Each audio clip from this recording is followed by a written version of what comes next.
Hey guys, Robert Vogel here. Gonna shoot a drill I've seen bounced around on the internet for a while. Honestly not sure where it came from.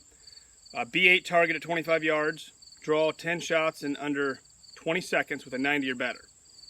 I'm shooting for about 10 seconds on this with my limited 24. I think this will be a little easier with a dot gun, but I got iron sights. Let's see what we can do.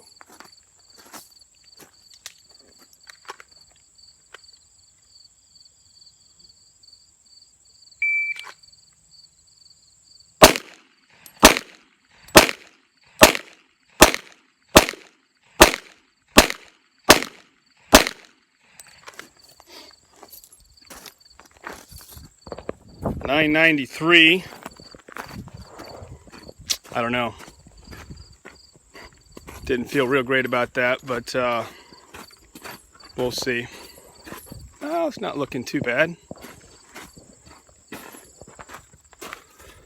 What do we got here? 1, 2, 3, 4, 5, 6, 7, 8, 9, 10. I've got, that's a 9, so down 1, 2, 3, 4, 5, 6, right? So it would be a 94 out of 100, I believe. Yeah, second time.